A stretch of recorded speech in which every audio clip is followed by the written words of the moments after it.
I think it's a good time to begin. We've got a nice group on the phone now. So this is Better, and I'm with Cornet Global, and I wanted to welcome and thank each one of you for attending our webinar.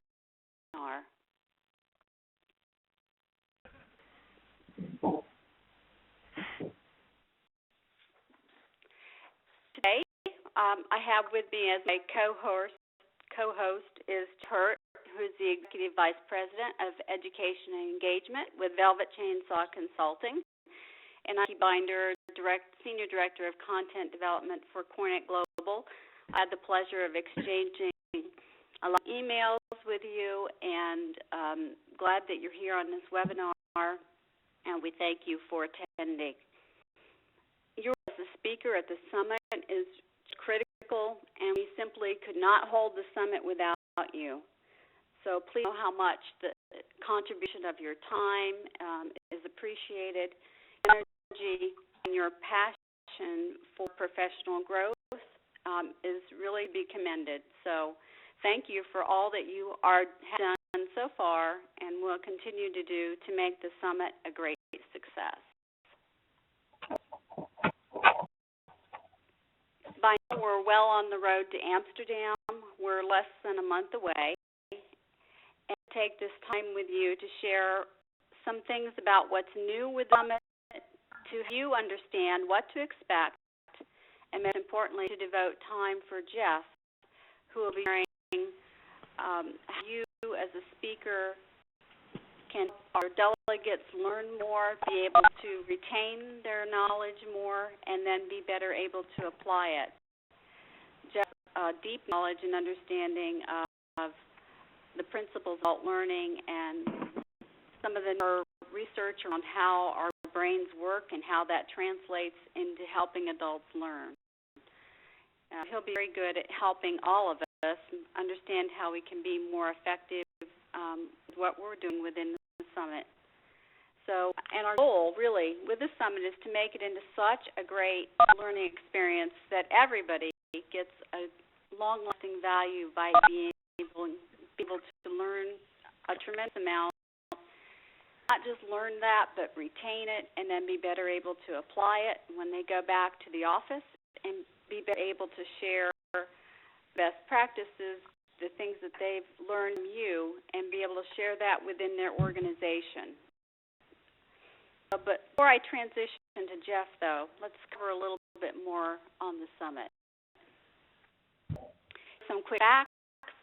Our registration as a few days ago was at 370, which is really good. We're very pleased with the diversity of the companies represented and the quality that you bring as the speakers to the summit.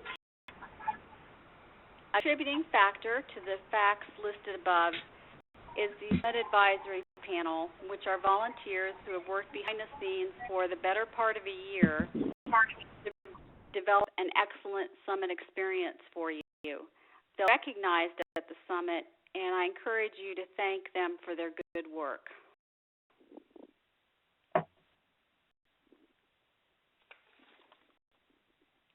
I'm going to pass this slide for a moment and talk about what's new at the summit. We've got a dynamic general session opening planned. It has three components to it: a very artistic, high-tech opening that you'll love, and then after that there'll be Dr. Jonas Ritterstahl, who is the keynote speaker, and he'll be followed by an excellent discussion by senior CR leaders about how to go beyond cost and talk about how CRE can affect, both directly and indirectly, can affect productivity. So it's a strong opening general session. I know it's going to be excellent and look forward to being part of it. On the slide, though, what you're seeing are newer, shorter features that have been added for this year's summit. Theater will host a variety of 30-minute presentations. Knowledge Cafe, we're featuring 15-minute presentations that are led by the chapters. Hornet Global's own Tim Venable will be there to show you and do some benchmarking demos. As an app exchange, which is our center for short technology topics.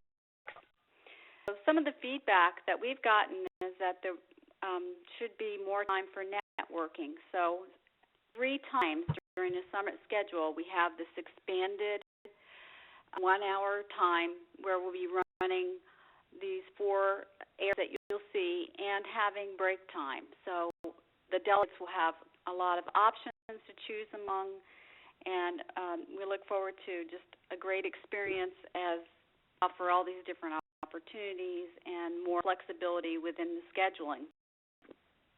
Leads me to keeping with such variety and so many things going on, and everyone to stay connected.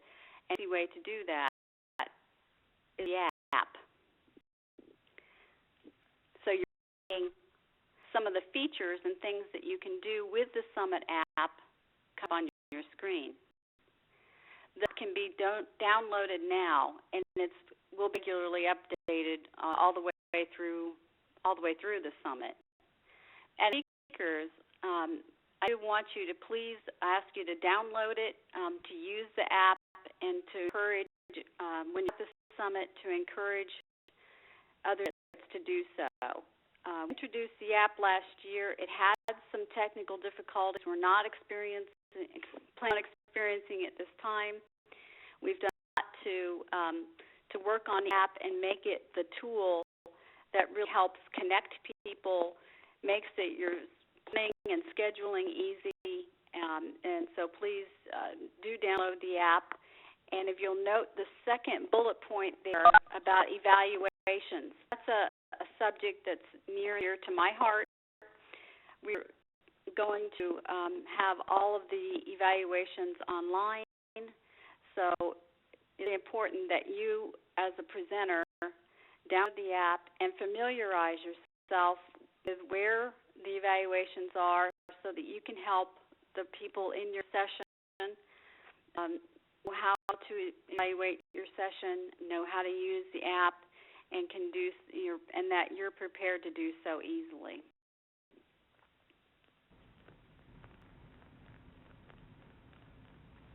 Again, a little bit more on evaluations. We're not trying for this time a combination of paper and app. We're going strictly with the app. So you're part of the group that's helping to drive that change and help us transform and shift the group from being consumers of paper for evaluating your sessions to using the tool that we have. So we ask that you end your session about 5 minutes early and ask the attendees at that time to rate your session. Their feedback is important. It's critical for helping us improve the Summit and to understand it well and forward with the Summit. And please remind them that there will be prizes randomly awarded to those who complete the evaluation. So we have some incentives planned to help increase the amount of evaluations of the Summit. So your role in helping to have this evaluated so that we get good information about it is just absolutely critical. Within the last slide of the PowerPoint template, there's one binder slide to evaluate. So, point that last slide, and then again, help your audience evaluate your session. Pull out your phone or your tablet and show them what to do and encourage them to do so. I really appreciate your help on that one.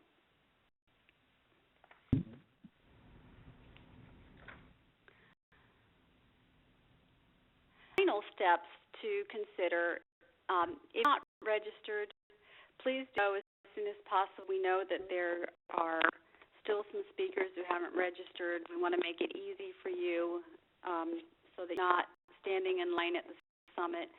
So just go ahead and do so now. The hotel is sold out, so I've listed alternative hotels. If you have any questions about those, please feel free to email Angelina or myself after this webinar. And we ask that you would send us your presentations for posting on the Knowledge Center online by the 23rd of August to Angelina or myself.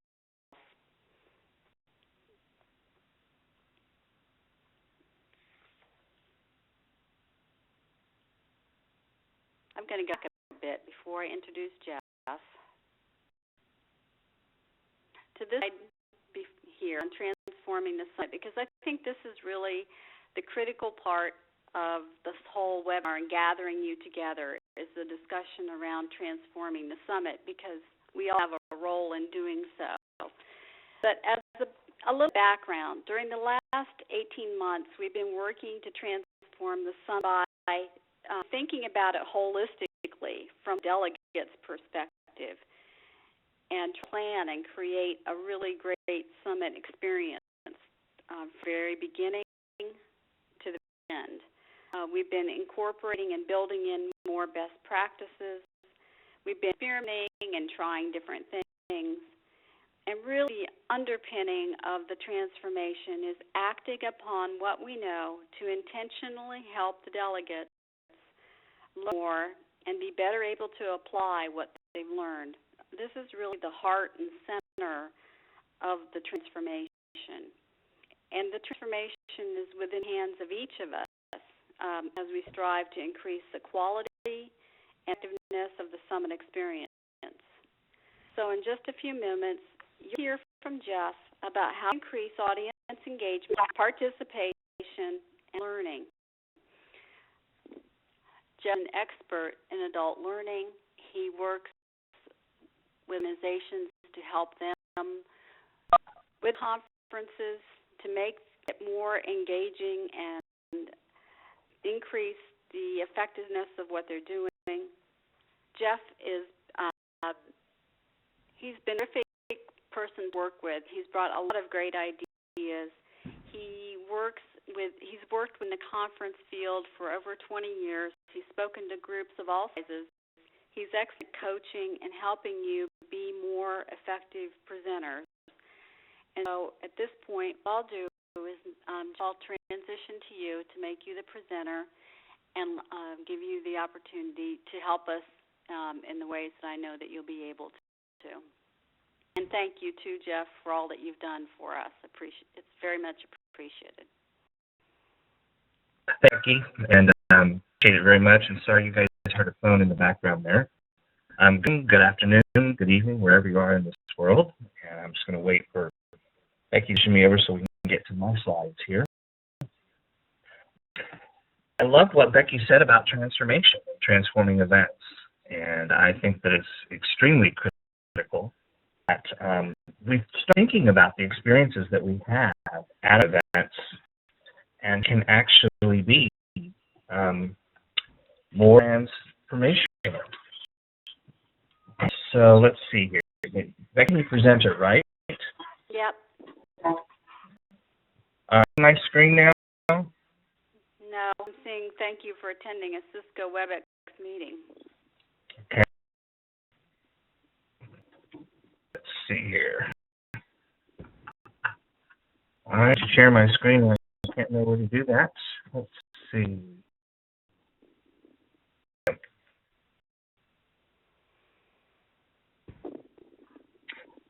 Now see it. Yes. Perfect. So, I'm different presentation this time. I don't have just a little bit of content that was in what I did last summer, or you may have attended one of the other webinars that we did for Cornet.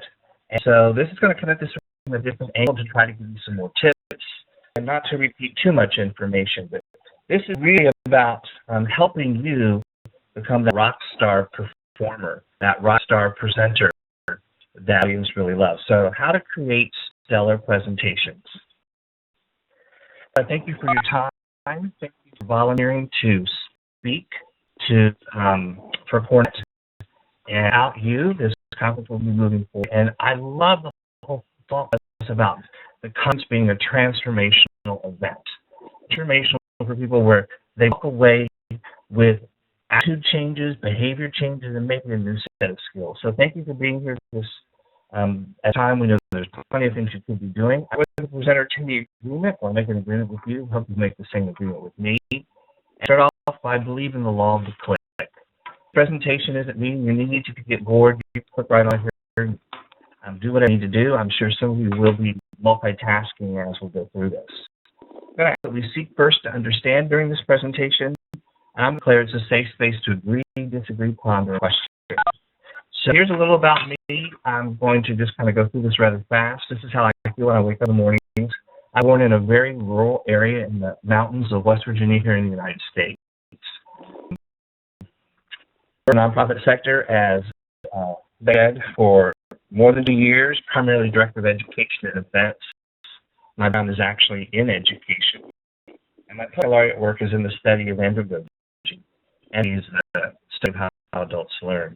Here's just a few of the organizations I've worked for over the years. I work for Velvet Chainsaw Consulting, and I'm the Vice President of Education and Engagement. Like you saw another picture, Becky, I hadn't seen that picture that you had up there. Thanks for sharing that one. We're going to look at your presentations, and we're going to discuss some steps to identify the critical content you need to cover. What that content that you really need to include in your presentation. We're going to cover something called andragogy, expert-centered and participant-centered education, and identify some strategies to replace or combine with the traditional lecture. We're going to talk about the research about lectures, what they're effective for, what they're not effective for. And this be important to you. You know, the magic carrot that's in this for you. Well, we don't want your presentations to be like gum stuck on the bottom of people's shoes where they can't get it off and it's just annoying.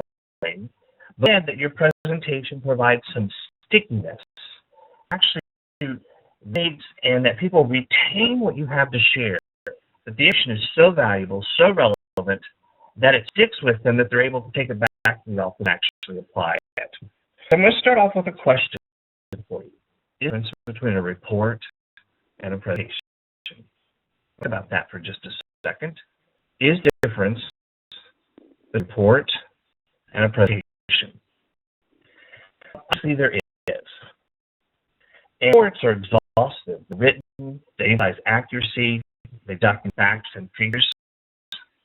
And typically topical, go from top to bottom or bottom to top, and communicate directly.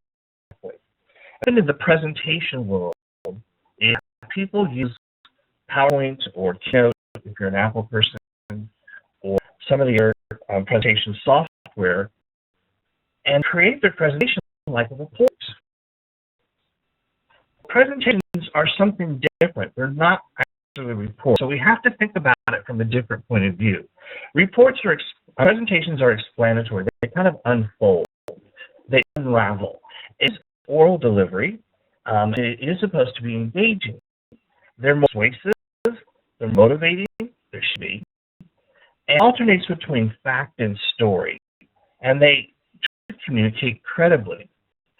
So reports should be distributed. And as you're preparing your presentation, and if you're using visuals, you need to think about this.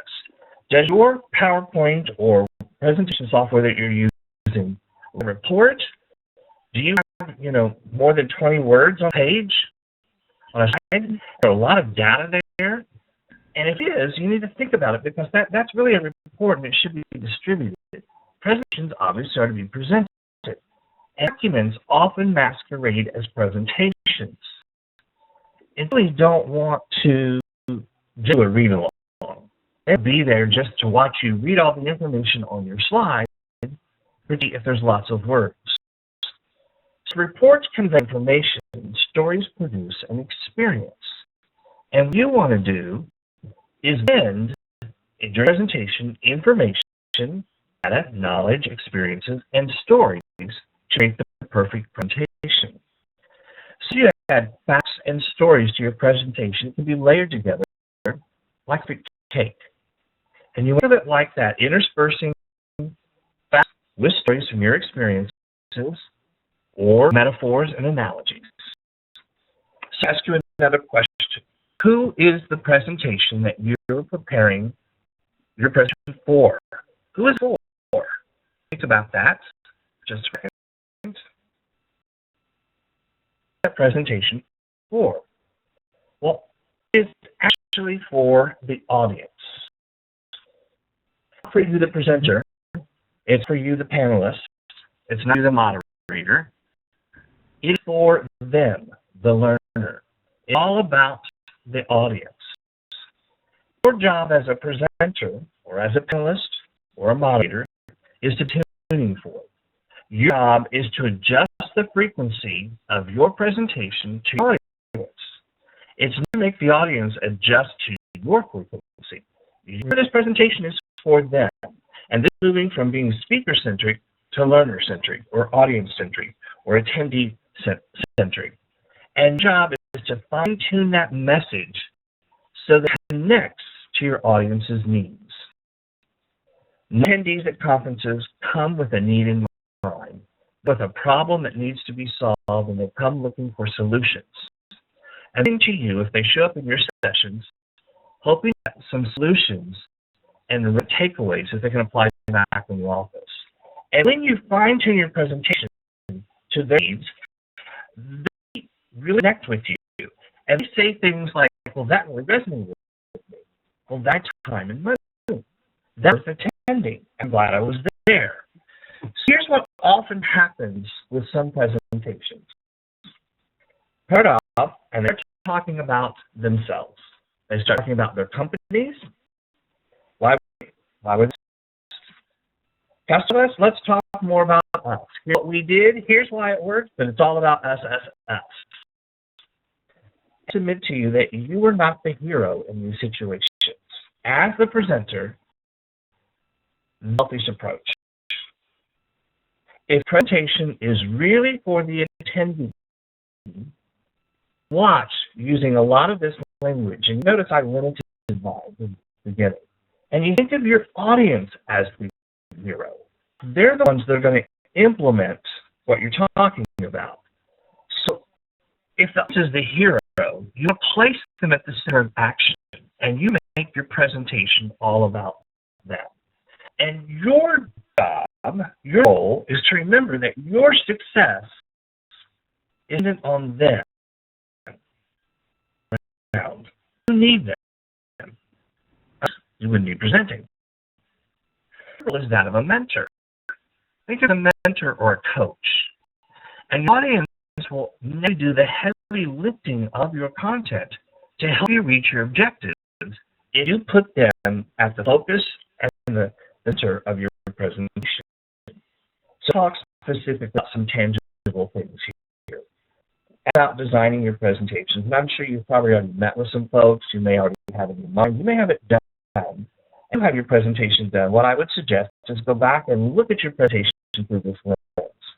3 areas of effective presentation.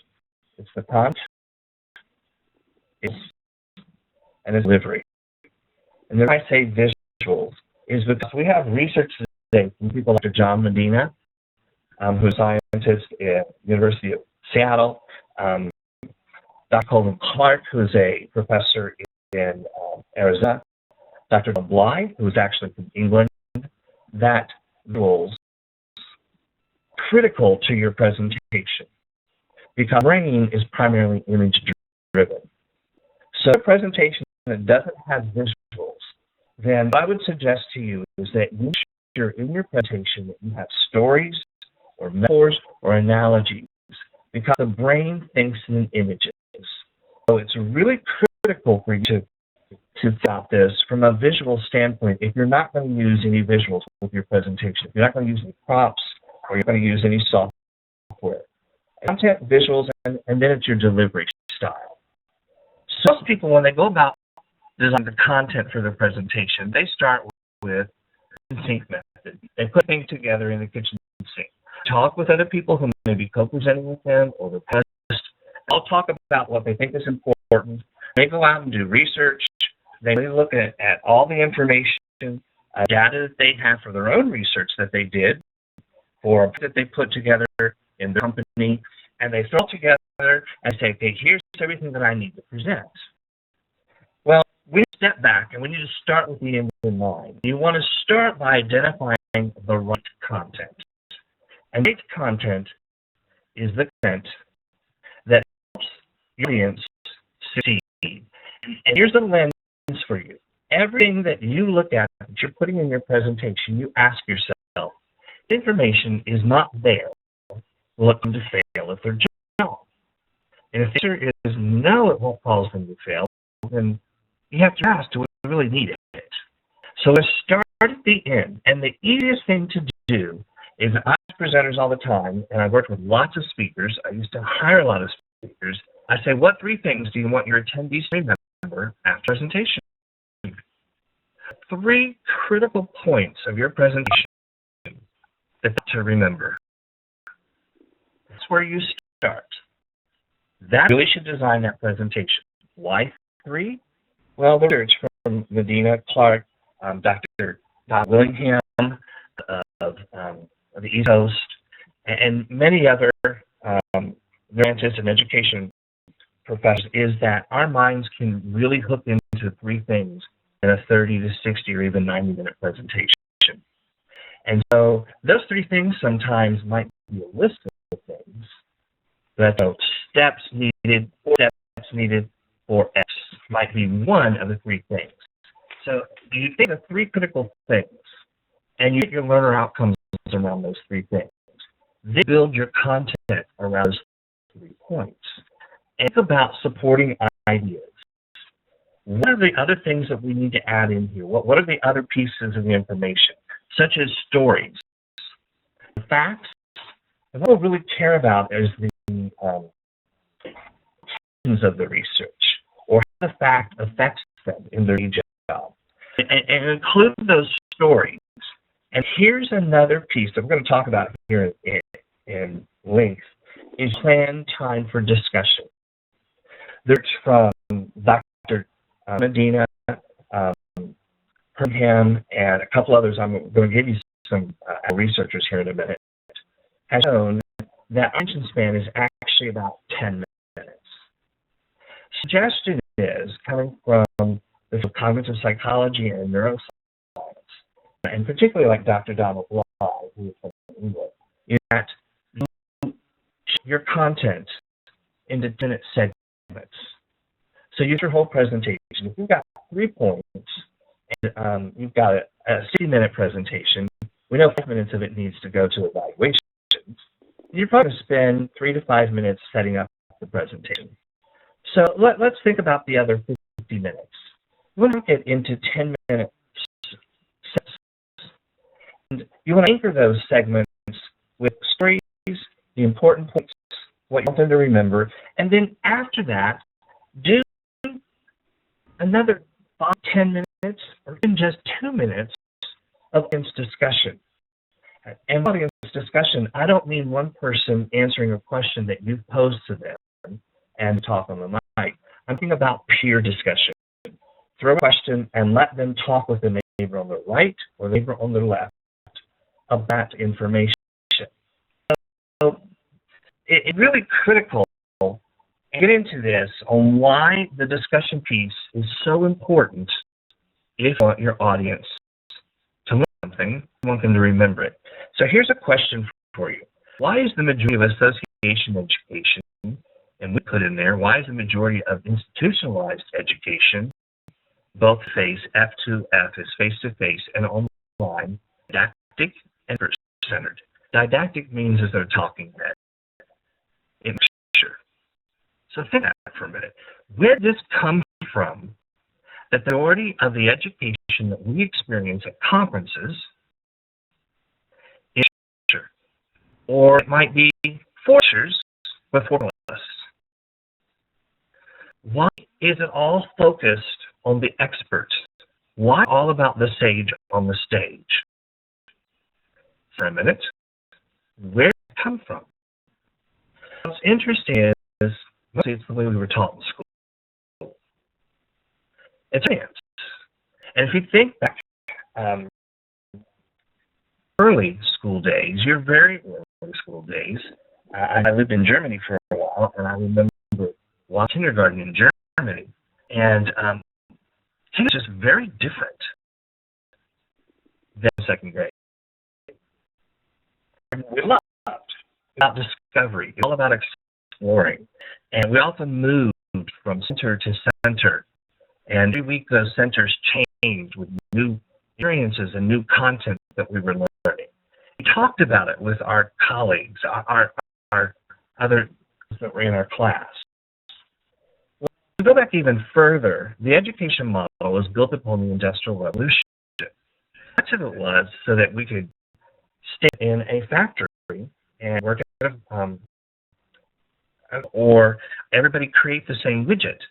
And so we adopted this model that students were thinking that we could pour information into their head and they would all create this thing. Let's back a little further. That in the 16th and 17th century Puritan beliefs, knowledge and wisdom was seen as evil.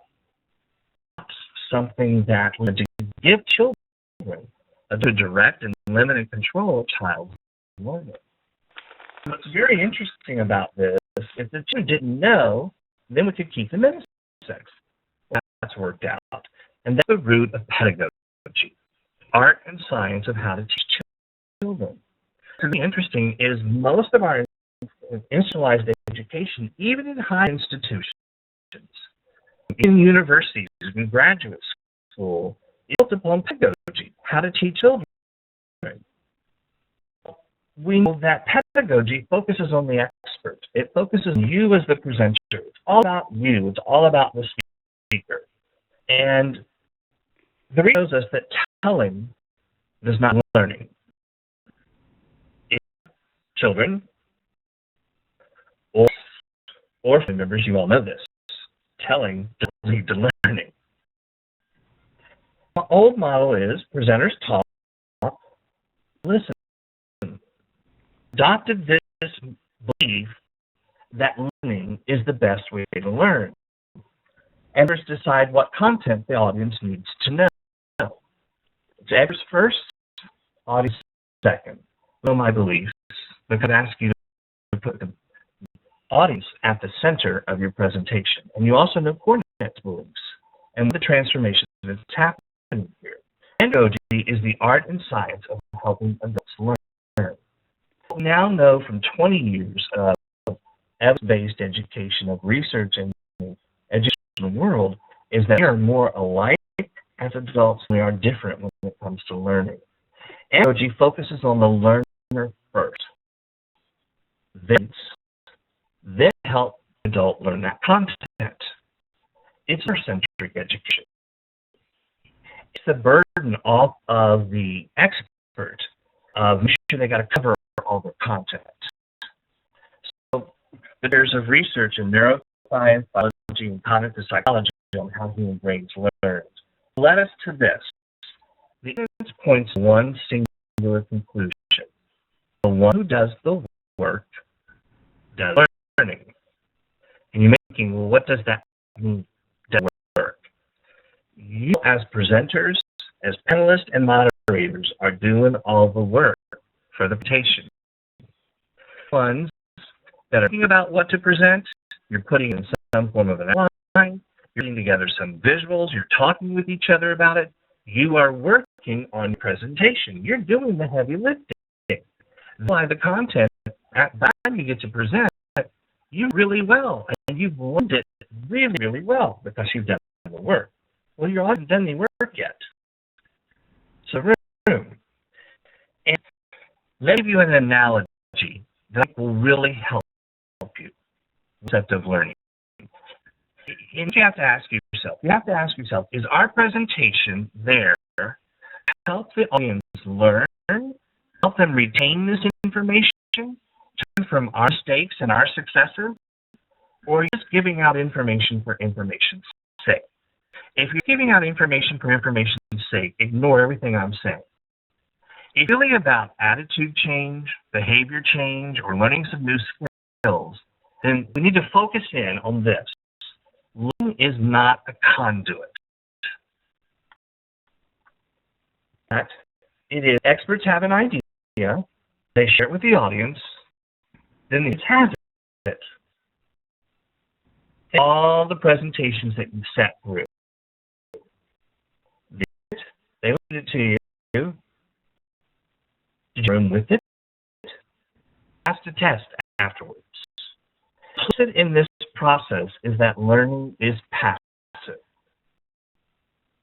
This process is that all you have to do is sit and listen, and then you have it. Well, if you've attended more than one conference, you know that's not true. You can walk out of the sessions and then suddenly presenter's knowledge. Because if knowledge can be handed to us, all we need to do is receive it. Wouldn't great. Well, in this process is the fact that just hook up to the internet, surf Google or Bing or some other search engine, and you have the knowledge. But we know it's not true. Look at a construction site. Your job as a presenter is help your audience construct their own meanings of the content that you're sharing. It helps them figure out to apply that information you're giving them. It lets them question it, to test it, to practice it. And with the whole goal of taking it back and putting it to work for them in their life. Your challenge is to figure out ways to give them a chance to construct their own meaning. Your presentations should be like the raw materials of information that are transformed, there's that word again, tested as the audience builds their own understanding. This is all about it. It's all about your attendees moving from listeners to becoming active participants and making sense of the content that you're sharing. So here's what I do. I want you to think of your brain for a minute as a blender. We now know from MRI scans and from research that brains are a lot like blenders. We get information from the five senses, we put it on the blender.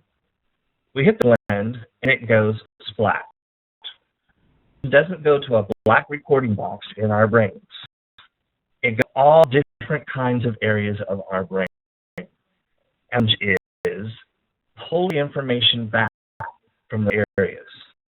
You can't pour information into your listeners' brains. We wish it could. It just doesn't happen that way. And these are not recording devices that remember everything that happens. The brain actually sometimes lies to us. We don't always know what's real and fake. And sometimes the brain fills in what we thought we saw with details that aren't really there. To ask this question, do you want your audience to hear your presentation or do you want them to learn it? Which is it? I suspect, if you're on this call and you volunteer to speak, I suspect that you really are about your audience learn your experiences. And so what we don't want to happen is this. Talk heads, passive listening. Tell is not education.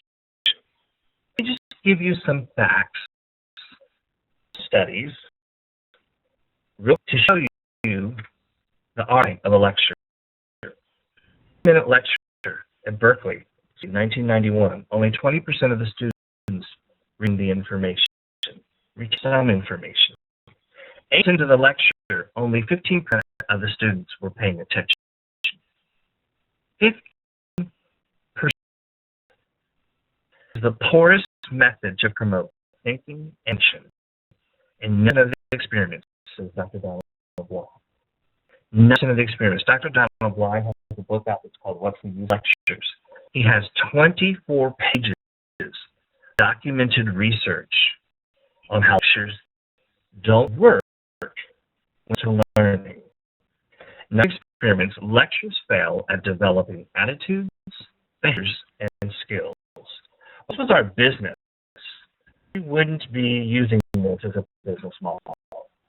We usually forget 90% of what they learn in a class within 30 days. The majority of that loss occurs within the course of that class. The striking facts that the presentations that we attend are lecture-based, they're didactic. What's the lecture best for? Well, the lecture is best for presenter. The research from Dr. Dr. Donald Bly says, the lecture is great for teachers. The lecture is great for speakers because it helps them organize their content in a logical manner. Variable first. It is great teaching information, not learning or teaching. The lecture is great for transmitting, sharing information. Ask yourself a question. Question lead to learning. Back to the Google and Bing case, if information led to learning, we'll be extremely smart because of the internet coming into our homes today. Professor Corman, back in 1957, showed that knowledge, just having information and know what and how, is not enough if learning and change are the goal. Having information and knowledge is not enough. It's not enough. What Corman found is only when the learners, the attendees at the conference, practiced that information that it became real to them, and they changed attitudes, behaviors, and goals. So when you think about this, practice that information. You need to think about practicing that you're going to share with them in the presentation is allow them to talk about it, how to apply this principle. Ask questions like that. Ask turn to their neighbor on the right and left. Think about this. What barriers keeping you from applying what you just talked about? So it's really interesting. The reason is that discussions are far superior to teachers when learning and knowledge sharing and retention are the goal. There's just some of the researchers at the bottom there that you can go look up if that interests you. Discussions are better than a lecture for memory and knowledge retention, thinking, learning. And here's the thing, if you want learning to happen in your session, then they have to be able to think about that information. And students cannot think, their attention to thinking, attention to listening at the same time. Is there? Taking notes in a session, and writing down what the presenter is saying, so something clicks with us, and we start writing about how to apply that information back on our job, and we look up and we go, what did the speaker say? I missed it. Because we can't give our attention to listening and thinking. Now, what's interesting is in peer discussion, it activates the thinking brain. So we need to design up our presentation and find places where the students can participate with each other, where we pose examples to them, we pose case studies to them, we pose questions to them, allow them to just reflect on it privately, and then talk about it with each other. So let me start. I've dumped a lot of information on you. I hope that challenged some preconceived ideas. Let me start up with, where do I start with my presentation? Well, identify 3 points you want your audience to remember. That's the first place to start. Create outcomes from those 3 points, such as after attending a session, the participants will be able to identify 3 steps to do X. That would be an outcome. List the why, or what's in it for me, of the presentation. Laying out your presentation. You start with the topic, your learner outcome, or 3 points your audience to remember, and then always in your presentation, at the beginning of it, tell your audience why you think that information is important to them. What's that magic carrot in that presentation for them? And then as you're laying out your slides, ask of every slide, is content necessary for the audience to know they fail at their job? Is content necessary for them to be successful? When you do that, you think of chunking your content into 10-minute segments. Layer that content with recent facts, and you identify 3 to 6 places for audience participation.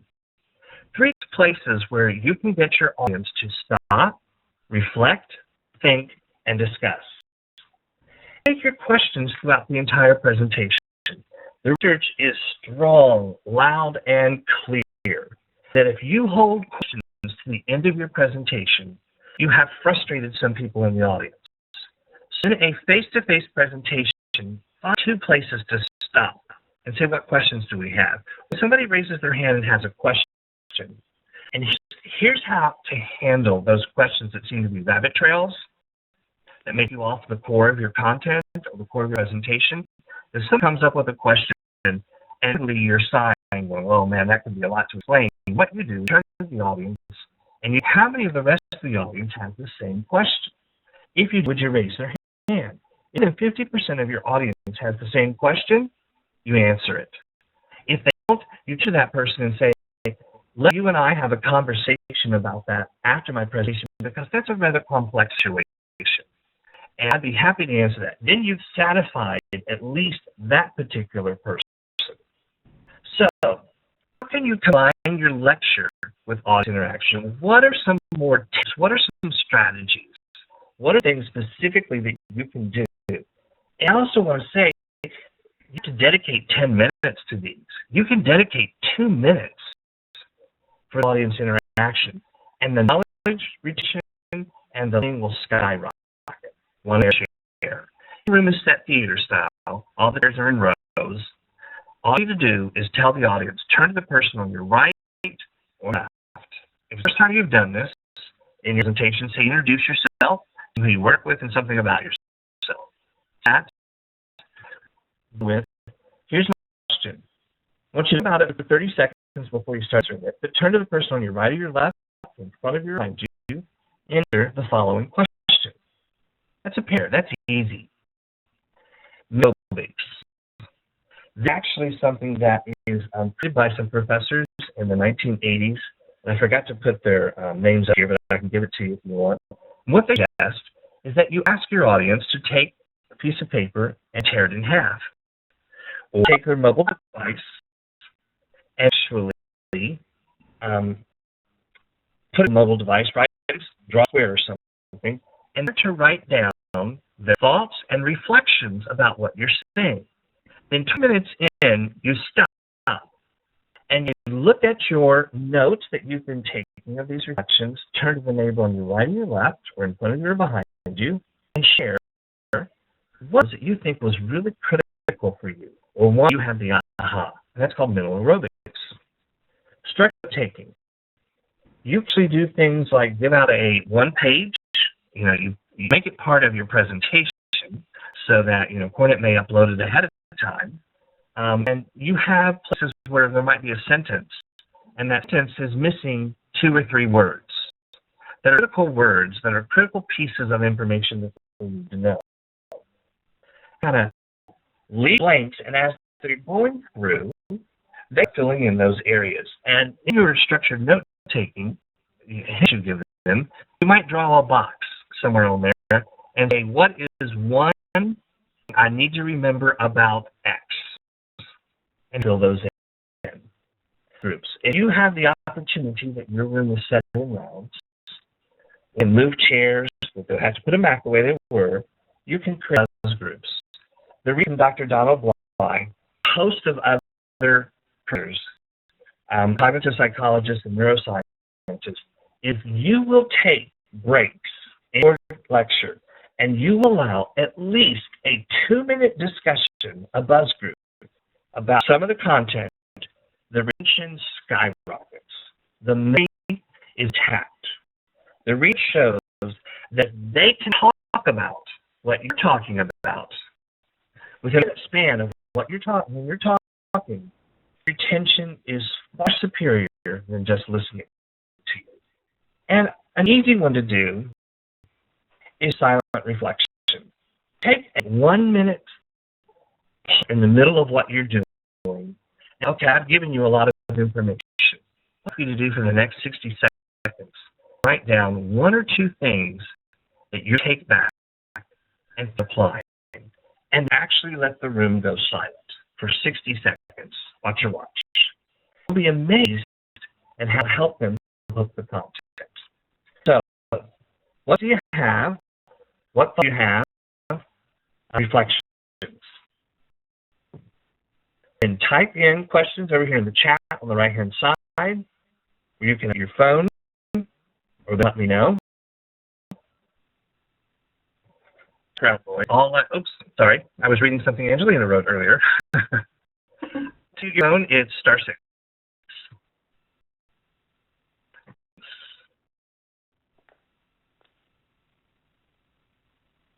Angelina, any thoughts or questions from you guys? Jill, I like your tips on how to inject and methodologies that you gave for helping to provide spaces for time for people to think and reflect. Okay. And something I'll do, Becky, as well, is I will give you and Lena a document of questions that they can use to ask the audience that are generic. There's like questions on there that you can use that will help your presenter. I'm also going to give you a post that has some more documented research in it in case anybody wants to see more. Else have questions? Just unmute star 6 and ask. Just a very simple question. I find the PowerPoint presentation format. Did I miss something? My presentation? No, not yours. The one from the organization, because I believe we have to use a format. Template that they're using. Yeah. And I think address that. Yeah, you have to use it, but I'll be happy to email it to you. You don't have it already. Okay, I'd like to receive it if possible. Yes, please. Sure. Go ahead. And do anything about, because you said there will be full participants coming from all countries. Do we know how many people there will be in the session so that we know that we tune our presentation to the size of the group?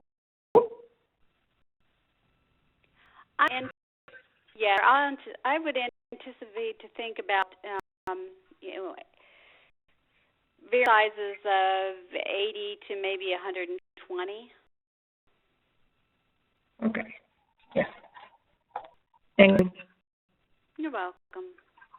I had a couple of questions come up in chat as well that you may see, or they may be private. How many slides is good for an hour presentation?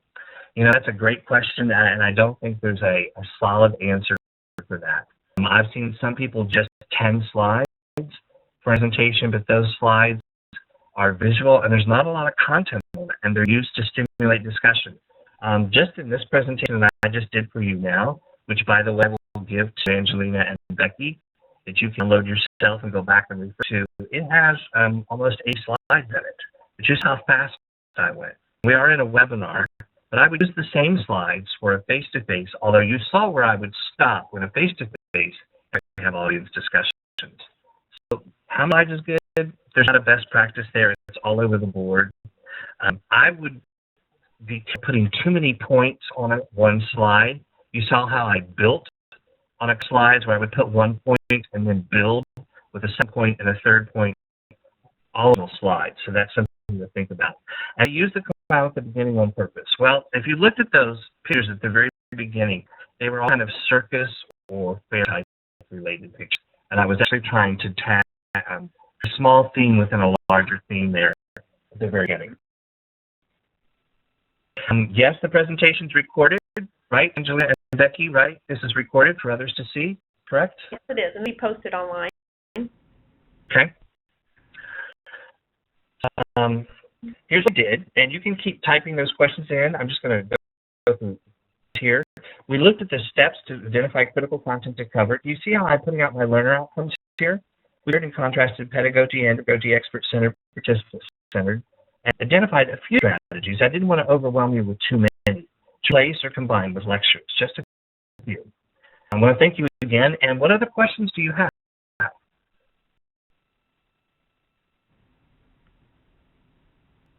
Yeah, I have one for you or Angelina. Is last year's presentation still up online? Yes, Jeff. If you're looking for more helpful tips for your presentation, You actually can go back and look at last year's presentation, and you'll see probably 95% different content. You'll see a pretty much different presentation that talks about number 6, brain-friendly principles that you should apply in your presentations. Is the research docs available? Absolutely, I can give you a list of that. You bet. I will give that to Becky and Angelina as well, and so they actually see. And in a couple of the documents I'm going to give them, there actually will be a small annotated bibliography of the researchers. If you're looking for a lot more information, the book, The Use of Lectures, has 4 pages of research in it about how we move away from lectures if learning is the goal. Well, Jay, great question. Can you provide advice about presenting to an audience who cannot understand verbal as well as written? Wow. That's a tough one. And I think you mean they can't understand your language. Is that correct, James? Is that what you're thinking about? And are there translators at this event? There's not, are there? No. What I would suggest is in this situation, I would suggest that you ask those audience members who don't understand your language that you're using, just to somebody who does, and slow your presentation down even more, and good reason even stop more in places, and let somebody who does speak their native language to them and talk about what you talked about. That's where I would go. Visuals, if you can find visuals that are, there's some of your ideas. Bread is bread around the world. And if you can find some visuals that can be used as metaphors or deliver your point, then that will help them anchor that presentation. It will also help you in doing that presentation to them. But again, more reason why you probably should stop like 3-5 minutes and maybe just stop for 6 seconds and allow people to translate or talk about the main point. But this also gives you a great excuse to let the rest of the audience discuss what you're talking about. What I would do. These chat and jokes do not work. Right, I wouldn't use like something about half years later. I'm talking about an analogy. I'm talking about like running under a bridge. I'm talking about more basic analogies. I'm not talking about pop culture or something that may be a cultural reference to your culture. I'm trying to think of more things that are very, like if you're talking about ROI of something, you're obviously talking about money. You're talking about investments. And so you can find a generic stack of some sort, and it doesn't necessarily have to be the money from their culture, or you get a wallet or a purse. That's what I'm talking about when I say images that are kind of universal. If you're talking about what for them, and you're talking about how that they apply these principles from your presentation, that it'll make them successful, you can find a group of people, an image of people jumping up. Hands in the air where they're proud of what's going on. That's why I'm talking about universal images. And let me give you I'm going to give you an area where I would suggest you go and search for images. I'll type this in for you. Compfight.com.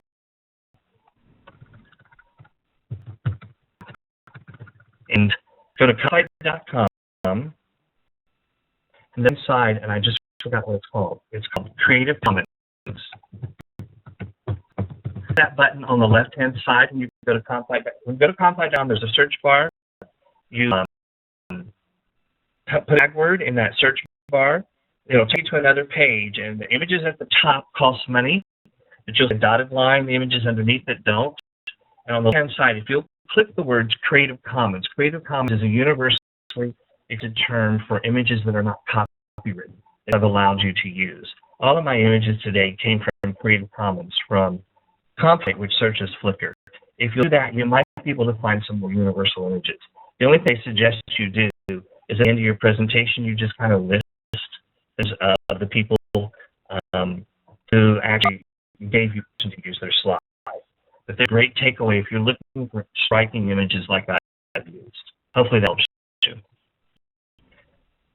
And I'm past time, so if you have other questions, you can get them to Becky, or you can get them to me. You can send them directly to me if you want. JL@chainsaw.com. I'll be happy to help. Becky, Evelina? Thank you very much, everyone who's participated today. It's been terrific.